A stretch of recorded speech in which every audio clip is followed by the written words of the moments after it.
আমরা যখন Washington DC বা হোয়াইট হাউসের কথা ভাবি তখন আমাদের চোখে যে সুন্দর ছবিগুলো ভেসে ওঠে সেগুলো কিন্তু এমনি এমনি তৈরি হয়নি। এর পিছনে আছেন আমেরিকার ফার্স্ট লেডিরা, যাদের ক্ষমতাকে প্রায় হয়তো ছোট করে দেখা হয়, কিন্তু কিভাবে এই নারীরা আমেরিকার চেহারাটাই বদলে দিলেন, চলুন আজ সেই গল্পটাই জানা যাক। লেডি বার্ড জনসনের এই কথাটা দিয়েই শুরু করা যাক। এটা কিন্তু শুধু একটা সুন্দর উক্তি না, বরং তার কাজের পেছনে যে গভীর দর্শনটা ছিল তারই একটা অসাধারণ প্রতিফলন। না, একদমই না।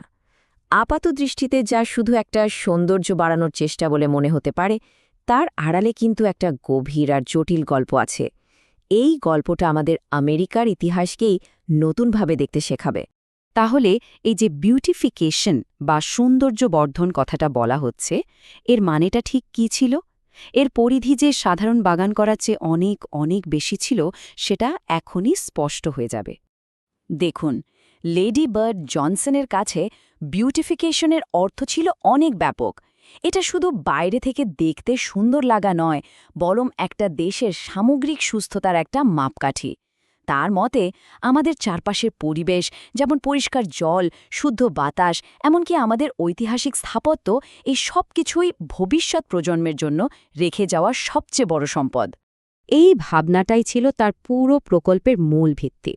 তিনি বিশ্বাস করতেন একটা দেশের রাস্তাঘাট, পার্ক, মানে চারপাশের পরিবেশটা যেমন হবে, সেই দেশের নাগরিকদের মন মানসিকতা আর জীবনযাত্রার মানও ঠিক সেভাবেই গড়ে উঠবে। মানে পরিবেশের উন্নতি মানে আসলে আমাদের নিজেদেরই উন্নতি। এবার চলুন আমেরিকার সবচেয়ে বিখ্যাত বাগানটার দিকে তাকাই, মানে হোয়াইট হাউসের রোজ গার্ডেন। এটা কিন্তু শুধু একটা সুন্দর বাগান নয়, এটা একটা খুব বড় সমস্যার সমাধান হিসেবে তৈরি করা হয়েছিল। প্রেসিডেন্ট কেনেডি ইউরোপ সফরের পর একটা জিনিস খুব ভালোভাবে অনুভব করেন।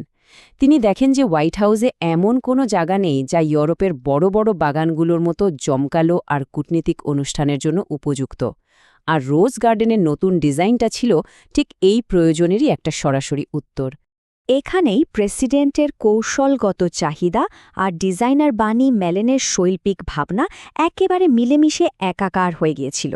মেলেন এমন একটা ডিজাইন তৈরি করেন যা একদিকে যেমন আনুষ্ঠানিক অনুষ্ঠানের জন্য যথেষ্ট বড়, আবার অন্যদিকে প্রেসিডেন্টের ব্যক্তিগত মুহূর্তগুলোর জন্য যথেষ্ট আন্তরিক আর আরামদায়ক।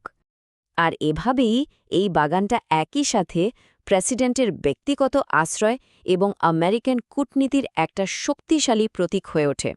ভাবা যায় কিউবান মিসাইল সংকটের মতো ঐতিহাসিক সিদ্ধান্তগুলো কিন্তু এখানেই বসে নেওয়া হয়েছিল। কিন্তু গল্পটা শুধু একটা বাগানেই থেমে থাকেনি। এই একটা বাগানকে ঘিরে যে ভাবনার শুরু, সেটাই এবার একটা জাতীয় আন্দোলনে পরিণত হতে চলেছিল। এবার আমরা দেখব লেডি বার্ড জনসনের সেই বিখ্যাত জাতীয় বিউটিফিকেশন আন্দোলন, যা দেশ জুড়ে ছড়িয়ে থাকা নানা সমস্যার সমাধান হিসেবে শুরু হয়েছিল। একবার ভাবুন তো, ৬০-এর দশকে আমেরিকা ঠিক কি সমস্যার মধ্যে দিয়ে যাচ্ছিল। শহরগুলো শ্রীহীন হয়ে পড়ছিল, দূষণ বাড়ছিল, আর হাইওয়ে তৈরির ফলে অনেক এলাকা তাদের প্রাকৃতিক সৌন্দর্য হারাচ্ছিল। লেডি বার্ড জনসনের এই বিউটিফিকেশন প্রকল্পটা ছিল এই সব চ্যালেঞ্জ মোকাবেলার একটা সাহসী উদ্যোগ। কাজটা কিন্তু খুব গোছানো ছিল। প্রথমে ওয়াশিংটন ডিসিকে একটা মডেল হিসেবে ব্যবহার করা হয়। জনসন দেখিয়ে দেন যে সবাই মিলে চেষ্টা করলে একটা শহরের চেহারা আর পরিবেশ দুটোই বদলে দেওয়া সম্ভব। আর এই সাফল্যটাই পুরো দেশকে অনুপ্রাণিত করেছিল। প্রকল্পটা দুটো দিকে একসঙ্গে কাজ করেছে। একদিকে যেমন পোটোম্যাক নদী পরিষ্কার করা বা গাছ লাগানোর মতো পরিবেশগত কাজ হয়েছে, ঠিক তেমনি অন্যদিকে মানুষের দৈনন্দিন জীবনকে সুন্দর করার জন্য পার্ক, খেলার মাঠ আর ফুলের বাগান তৈরি করা হয়েছে। আচ্ছা, বাইরের জগৎ থেকে এবার চলুন হোয়াইট হাউসের ভেতরে যাওয়া যাক, কারণ এর ঐতিহাসিক অন্দরমহল সংরক্ষণ করাটাও ছিল একটা বিরাট বড় চ্যালেঞ্জ। প্রশ্নটা খুব সহজ ছিল, কিন্তু উত্তরটা ছিল বেশ কঠিন। হোয়াইট হাউস তো শুধু একজন প্রেসিডেন্টের বাড়ি নয়, এটা একটা জীবন্ত জাদুঘর। এর রক্ষণাবেক্ষণের জন্য এমন একটা স্থায়ী আর্থিক সমাধান দরকার ছিল যার সাধারণ করদাতাদের ওপর কোনো বাড়তি বোঝা চাপাবে না। এটা কিন্তু একজনের কাজ ছিল না, এটা ছিল একটা ধারাবাহিক প্রচেষ্টা যা বছরের পর বছর ধরে চলেছে।